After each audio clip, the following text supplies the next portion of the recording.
Hello दोस्तों, welcome back to my channel. और आज मैं जिस मूवी को एक्सप्लेन करने वाली हूँ उसका नाम है व्हेन इविल लर्क्स। ये मूवी हाल ही में रिलीज हुई है और अगर हम इसकी रेटिंग्स की बात करें तो इसकी IMDb रेटिंग 7.1 आउट ऑफ 10। ये एक स्पेनिश हॉरर मूवी है और इस मूवी का कॉन्सेप्ट थोड़ा अलग है। तो दोस्तों, अगर आपको मेरा एक्सप्लेनेशन वीडियो पसंद आए तो प्लीज़ से मेरे वीडियो को लाइक और शेयर करके मेरे चैनल को सब्सक्राइब कर दें, क्योंकि आपकी मदद के बिना मेरा 1K सब्सक्राइबर फैमिली का सपना कभी पूरा नहीं हो सकता। सो होप आपको ये मूवी एक्सप्लेनेशन पसंद आएगी। तो बढ़ते हैं मूवी एक्सप्लेनेशन की ओर।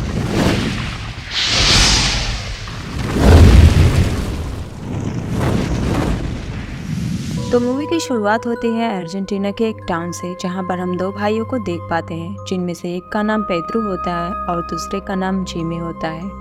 और शाम को जब वो दोनों भाई अपने घर के अंदर होते हैं तभी वो पास के एक जंगल में किसी को बंदूक चलाते हुए सुनते हैं। और पहले तो वो बाहर निकल के आते हैं कि कहीं उनके खेतों से तो वो आवाज़ नहीं आ रही, लेकिन फिर सोचते हैं कि शायद किसी शिकारी पर किसी जानवर ने अटैक कर दिया होगा और कहीं वो गए तो वो जानवर उन पर भी अटैक कर देगा, इसलिए तब वो वहाँ जाने का ख्याल त्याग देते हैं। लेकिन सुबह सुबह ही वो दोनों जंगल पहुँच जाते हैं चेकआउट करने के लिए। और तब वो वहाँ पर जाकर एक आदमी की लाश को देखते हैं, जिसे किसी ने बड़ी बेरहमी से 2 टुकड़ों में काट दिया होता है। और उस आदमी के पास कुछ इंस्ट्रूमेंट्स भी होते हैं जो बिखरे पड़े थे। और उस आदमी के दस्तावेजों से पता चलता है वो आदमी उनके घर के पास वाली मारिया से मिलने आ रहा था, और इसीलिए पेड्रो और जेमी उसके घर पहुंच जाते हैं उस सैड मैसेज के साथ में। और तब वो लेडी पेड्रो के सामने रिवील करती है कि उसका बड़ा बेटा यूरियल बहुत ही ज़्यादा बीमार है और उसे किसी इवल ने पोजेस कर लिया है। इसी की वजह से उसकी पूरी बॉडी सड़ने लगी थी, बिस्तर पर पड़े पड़े, और कोई उसे ठीक भी नहीं कर पा रहा था। इसलिए उसने एक क्लीनर यानी एक एग्जॉर्सिस्ट को बुलाया हुआ था ताकि वो आकर उस आदमी को मार डाले। लेकिन अफसोस, उस क्लीनर को यूरियल के पास पहुंचने से पहले ही किसी ने बड़ी बेरहमी से मार डाला। मारिया के घर में और कोई आदमी नहीं होता यूरियल के छोटे भाई के सिवा, इसलिए पेड्रो और जिमी तब उसकी मदद करने की सोचते हैं। और पुलिस वगैरह की हेल्प न मिलने पर पेड्रो मारिया के पड़ोसी से रिक्वेस्ट करता है कि वो उनकी हेल्प करे, जिसका नाम रुइज होता है, क्योंकि यूरियल के उस भारी शरीर को उठा पाना उन दोनों भाइयों के लिए नामुमकिन था और उनके पास यूरियल को उस गांव से दूर ले जाकर फेंकने के सिवाय और कोई भी चारा नहीं होता। लेकिन उससे पहले रुइज गुस्से में आकर यूरियल को शूट करने के लिए जाता है रात में। तब मारिया रुइज को रोकने की कोशिश करती है कि वह उस ईवल पर हथियारों का प्रयोग ना करे। पोजेस्ड यूरियल रुइज को कर्स करने लगता है कि वो उसकी प्रेग्नेंट वाइफ को भी हॉन्ट करेगा और उसे भी पोजेस कर लेगा। तब रुइज को ये सुनकर और भी ज्यादा गुस्सा आने लगता है, लेकिन मारिया उसे शांत कराती है और उसे समझाने की कोशिश करती है कि यूरियल के अंदर एक अनबॉर्न फिजिकल डीमन है जो फिजिकल बर्थ के इंतजार में है, और अगर वो उसे मार देगा तो वो यूरियल के शरीर को त्याग कर उसके शरीर को पोजेस कर लेगा। और इसीलिए उसने उस एक्सपर्ट क्लीनर को बुलाया होता है ताकि वो यूरियल के बॉडी को पूरी तरह से खत्म कर दे उस डीमन के साथ साथ। तब रुइज ये सुनकर वहाँ से चला जाता है और सुबह वो तीनों मिलकर यूरियल को किसी तरह ट्रक में लोड करते हैं दूर ले जाने के लिए। रास्ते में उसे ले जाते समय उनके सामने एक लड़का आ जाता है जो उनके गाड़ी के सामने टकराते टकराते बच जाता है, और उस बच्चे को बचाने के चक्कर में गाड़ी को काफ़ी ज़्यादा धक्का लग जाता है। और तब डेस्टिनेशन पर पहुंच जाने के बाद उन्हें पता चलता है कि यूरियल की लाश ट्रक से गायब है और शायद वो रास्ते में ही कहीं गिर गया। और इसलिए वो लोग वापस से आकर यूरियल की बॉडी को फाइंड आउट करने की कोशिश करते हैं, लेकिन यूरियल उन्हें कहीं भी नहीं मिलता। और वो सब लोग अचंभा में होते हैं कि यूरियल तो हिल भी नहीं सकता था और तब वो कहाँ गायब हो गया। और तब उन लोगों को काम किए बिना ही घर वापस लौटना पड़ता है, और तब उन्हें अंदाज़ा भी नहीं होता कि आगे कितनी बड़ी कयामत आने वाली है पूरे गांव में। नेक्स्ट मॉर्निंग रुइज की वाइफ ये डिस्कवर करती है कि उनकी एक गोट पॉजेस हो चुकी है, और जबकि मारिया ने रुइज को वार्न किया होता है कि गन को पॉजेस चीज़ों पर ना इस्तेमाल करे क्योंकि ये पोजेशन स्प्रेड करता है उस रॉटन का। लेकिन रुइज ये कहाँ सुनने वाला था। रुइज उस गोट को शूट करके वहीं पर मार डालता है और उसी क्षण रुइज की वाइफ को वो रॉटन ईवल पॉजेस कर लेता है, जैसे कि उसने उसे कर्स किया था। रुइज की वाइफ तुरंत ही एक कुल्हाड़ी से उसके हस्बैंड का मर्डर कर डालती है और खुद को भी उस कुल्हाड़ी से मारकर सुसाइड कर लेती है। और यहीं से शुरू हो जाता है उस ईवल का हंटिंग गेम, जिसके लिए वो घात लगाकर बरसों से बैठा हुआ था। नेक्स्ट मॉर्निंग जेमी और पेड्रो टाउन को छोड़ने का फैसला लेते हैं और साथ ही में वो अपने फैमिली मेंबर्स को भी किसी सेफ जगह पर पहुंचाना चाहते थे। जिमी अपनी माँ के घर पहुंच जाता है उन्हें पिकअप करने के लिए और पेड्रो अपने एक्स वाइफ सबरीना के घर, जबकि उसकी शादी किसी और के साथ हो चुकी थी और उस आदमी से उसे एक बच्ची भी थी। और पेड्रो वहाँ पर अपने दोनों बेटे को लाने के लिए गया हुआ था जो उसी की एक्स वाइफ सबरीना के घर में होते हैं। पेड्रो उनके घर आते ही सबरीना के हस्बैंड से नए कपड़े मांगता है चेंज करने के लिए, और जैसे कि मारिया ने उन्हें बताया होता है कि उस इविल रॉडन को छूने के बाद उस व्यक्ति को अपने द्वारा छुई गई कोई भी चीज़ अपने साथ नहीं ले जानी चाहिए, इसीलिए वो अपने साथ में कोई भी चीज़ नहीं लेकर गए। उन्होंने बिल्कुल वैसा ही किया, लेकिन वो अपने कपड़े बदलना भूल गए और इसीलिए पेड्रो अपने कपड़े चेंज करता है। लेकिन वो अपने बदले हुए कपड़े जैसे ही ज़मीन पर रखता है, सबरीना का डॉग आकर उन कपड़ों को चाटने लगता है, उन कपड़ों को जलाने से पहले ही, जिससे पक्का हो जाता है कि वो डॉग अब पॉजेस होने वाला है। हमें इस चीज़ को जानने के लिए पहले ये समझना होगा कि वो रॉटन इवल एंटिटी अब भी यूरियल के शरीर के अंदर ही है। इतने सालों से यूरियल की माँ के सिवाय किसी और ने उसे नहीं छुआ था और उसकी माँ हमेशा सबको रोका करती थी कि वो उन पॉजेस्ड लोगों को गन से न शूट करे, क्योंकि उस गन पाउडर के एसेंस से उसमें शक्ति आती है ट्रांसफ़र होने और फैलने में, और ये छूने से भी पॉजेस कर लेता है बिल्कुल वायरस की तरह। और ये सब सिर्फ उस डीमन का एक पावर है। वो डीमन अपनी शक्तियों से उन सबको पॉजेस करके उनके पावर को एकत्रित करने की कोशिश कर रहा है। पेड्रो सबरीना और उसके हस्बैंड को अपने साथ चलने के लिए बोलता है, लेकिन सबरीना को मौका मिल गया था अपनी भड़ास निकालने का और वो सब आपस में ही फालतू की बहस करने लगते हैं सिवाय इसके कि वो वहाँ से निकलें। और यहाँ वो लोग बहस कर रहे थे और दूसरी सबरीना का डॉग पॉजेस हो चुका था और वो सबरीना की बेटी पर अटैक कर देता है और उसे उठा ले जाता है। तब सब भागते हैं उस बच्ची की जान बचाने के लिए। तब पेड्रो वहाँ पर मौजूद ऑफिसर्स की मदद लेता है और वो ऑफिसर तब उस डॉग को शूट कर देते हैं और अब तो पोजेशन और भी ज़्यादा फैलेगा।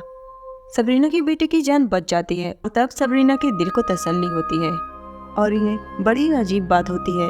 इसलिए पेड्रो अपने बड़े बेटे जैर के पास जाता है जो कि एक ऑथेस्टिक होता है और उसके हेल्प से वो सबरीना की कार की चाबी चुरा लेता है और अपने दोनों बेटों शांतनु और जैर को कार में लेकर वहाँ से भागने की कोशिश करता है। लेकिन तभी वो देखता है कि सबरीना का हस्बैंड अपनी कार से आकर सबरीना को क्रैश करके वहीं पर मार डालता है और वो देखता है कि सबरीना की बेटी ये देखकर नाच कूद रही थी और वो बहुत ही ज़्यादा खुश हो रही थी। इसका मतलब कि वो भी पॉजेस्ड हो चुकी है।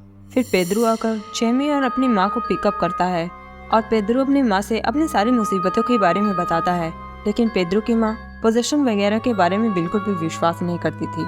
पेड्रो और जेमी तब ट्रैवल करके जेमी की फ्रेंड मिर्ता के घर पर रुकने के लिए जाते हैं, लेकिन पेड्रो सेंटिनो के लिए बहुत फिक्रमंद होता है। शायद इसीलिए सेब्रिना की लाश उठकर सेंटिनो को ले जाने के लिए आ गई और तब सेंटिनो अपनी दादी के साथ में सोया हुआ था और वो सबरीना को देखते हुए भी कुछ नहीं कर पाई। सबरीना पेड्रो के पहुंचते ही सेंटिनो को लेकर ऊपर से छलांग लगा देती है और पेड्रो के नीचे उतरते उतरते वो वहां से गायब हो जाती है। तब पेड्रो और जेमी बहुत परेशान हो जाते हैं। तब मिर्ता उन्हें सजेस्ट करती है कि उन्हें इसकी रियल कॉज को पहले ढूंढकर खत्म करना होगा, वरना इसी तरह कोई भी नहीं बचेगा। मिर्जा को तब जैर की हालत देखकर जैर पर शक होता है कि कहीं जैर भी तो पॉजेस्ड नहीं हो चुका, और अगर जैर पॉजेस्ड है तो ये उनके लिए खतरनाक साबित हो सकता है, क्योंकि उस ईवल के पोजेशन के सिम्टम अब शो कर रहे थे और वो ईवल पहले तो उसकी दिमाग को समझ नहीं पाएगा, लेकिन वो धीरे धीरे उसके दिमाग के नॉट को अनटाई कर ही लेगा। और इससे पहले उन्हें यूरियल की बॉडी को ढूंढना होगा, वरना वो डीमन यूरियल की बॉडी से जन्म ले लेगा और उस पूरे टाउन को वो शमशान घाट बना देगा। मिर्ता ये बात उन्हें समझाने की कोशिश करती है और उन्हें जल्द से जल्द एक्शन लेने के लिए बोलती है। तब मिर्ता अपने क्लिनिक का सामान लेकर आती है और वो और पेड्रो निकल पड़ते हैं रॉटन यूरियल को ढूंढने के लिए, और जेमी तब अकेली ही सबरीना के तलाश में निकल पड़ता है। और तब रास्ते में मिर्ता पेड्रो से बताती है कि उसका पति कोई मामूली इंसान नहीं था और मिर्ता के हस्बैंड एक क्लीनर थे और एक दिन वो क्लीनिंग के लिए गए और उसी दिन के बाद वो वापस कभी नहीं लौट के आए। अब मिर्ता तब उसे समझाती है कि वो डीमन उनके डर का फायदा उठाता है और वो उनकी दिमाग को भी अपने कहे अनुसार काम कराने के लिए मैनिपुलेट भी कर सकता है और इंसान के सोचने समझने की शक्ति को बिल्कुल से खत्म कर सकता है, और इसीलिए उन्हें किसी भी चीज से डरना नहीं है और मौत आने पर भी नहीं। और शायद इसीलिए उस डीमन ने पेड्रो के डर का फायदा उठाया और इसलिए उसने सबरीना की लाश को खड़ा कर दिया शांतनु को मारने के लिए, ताकि पेड्रो बिल्कुल कमजोर पड़ जाए।